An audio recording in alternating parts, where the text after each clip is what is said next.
मां कुष्मांडा, जिनकी एक हल्की सी मुस्कान से पूरा ब्रह्मांड बन गया।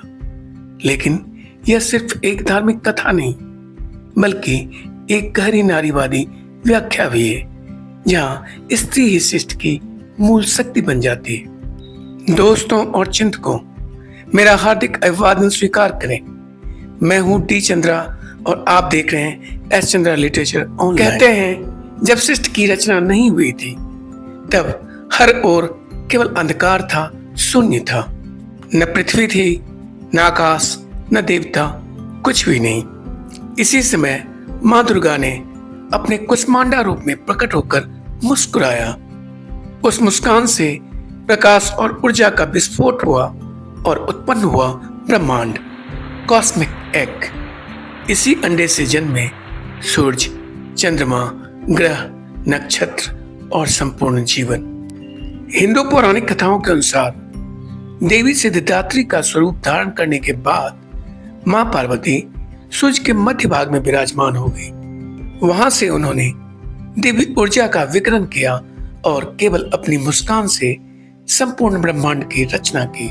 मां पार्वती का यही दिव्य स्वरूप मां कुष्मांडा कहलाता है। मां कुष्मांडा का वाहन सिंह है और वो अष्टभुजा देवी है, 8 हाथों वाली।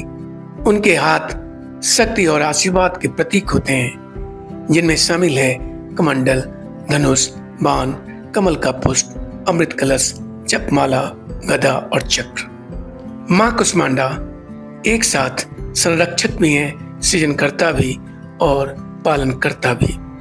और क्या है मां कुष्मांडा की नारीवादी व्याख्या? जरा सोचिए, दुनिया की ज्यादातर शिष्ट की कथाओं में पुरुष देवता को ही सृष्टिकर्ता माना गया है, जैसे कि हिंदू मैथोलॉजी में ब्रह्मा और ग्रीक मैथोलॉजी में ज्यूस। लेकिन मां कुष्मांडा की कथा अलग है।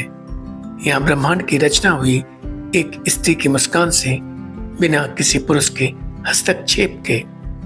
यह कथा हमें बताती है स्त्री स्वतंत्र सृष्टि करती है, जो किसी पर निर्भर नहीं है।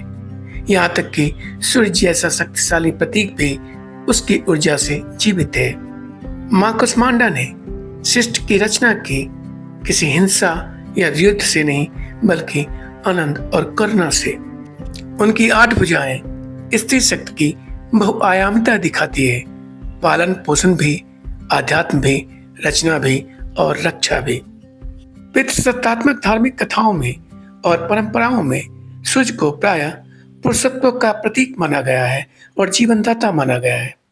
लेकिन यहाँ स्वयं सूर्य भी अपनी शक्ति देवी कुष्मांडा की स्त्रैण ऊर्जा से प्राप्त करते हैं। कई मिथकों में सृष्टि निर्माण, संघर्ष, बलिदान या हिंसक घटनाओं जैसे दैत्यवध, युद्ध आदि से जुड़ी होती है। लेकिन देवी कुष्मांडा केवल मुस्कुराकर ब्रह्मांड की रचना करती है, जो एक विशिष्ट स्त्रैण, कोमल और पोषणकारी भाव है। देवी कुष्मांडा की सृष्टि हिंसा से नहीं, बल्कि आनंद और उष्मा से जन्म लेती है। देवी कुष्मांडा की कथा एक वैकल्पिक दृष्टिकोण प्रस्तुत करती है, जहां शक्ति का अर्थ वर्चस्व नहीं, बल्कि करुणा और जीवन प्रदान करना है। देवी कुष्मांडा की 8 भुजाएं विभिन्न वस्तुएं धारण करती है, जो स्त्री शक्ति की विविधता की प्रतीक है, जैसे अमृत कलश पालन पोषण, जपमाला आध्यात्मिकता, कमल सृजनशीलता और शस्त्र संरक्षण। अतः देवी कुष्मांडा की कथा स्त्रियों को केवल एक आयाम में बांधने वाली रूढ़िगत विचारों को तोड़ता है। देवी कुष्मांडा एक साथ सभी रूपों को जीती हैं और स्त्री की जटिलता और संपूर्णता का उत्सव मनाती हैं। देवी कुष्मांडा की कथा बताती है कि ब्रह्मांड का सृजन एक कॉस्मिक एग से हुआ, अर्थात एक विशाल अंडे से हुआ। अंडा एक गहरा स्त्री शक्ति का प्रतीक है, जो उर्वरता, गर्भ और जन्म चक्रों से जुड़ा हुआ है। सृष्टि को अंड से जोड़कर यह कथा ब्रह्मांड की उत्पत्ति को स्त्री शरीर प्रतीक से बांध देती है, न कि किसी पुरुष कृत्य से। देवी कुष्मांडा की नारीवादी व्याख्या हमें दिखाती है कि स्त्री स्वतंत्र शिष्ट कर्त्री है जो पुरुष सत्ता पर निर्भर नहीं है। यह कथा हमें बताती है कि स्त्री पोषणकारी भी है और शक्तिशाली भी, जो हिंसा से नहीं बल्कि आनंद और करुणा से रचती है सृष्टि। यह कथा हमें बताती है कि ब्रह्मांड के केंद्र में है स्त्री की शक्ति, जो है बहुआयामी। तो इस नवरात्रि में जब हम माँ कुष्मांडा की आराधना करें तो स्त्रियों की ऊर्जा, सृजनशीलता और करुणा का भी सम्मान करें। वीडियो देखने के लिए आपका धन्यवाद। कमेंट करें वीडियो आपको कैसी लगी। चैनल को लाइक और सब्सक्राइब जरूर करें एक और आध्यात्मिक यात्रा के लिए।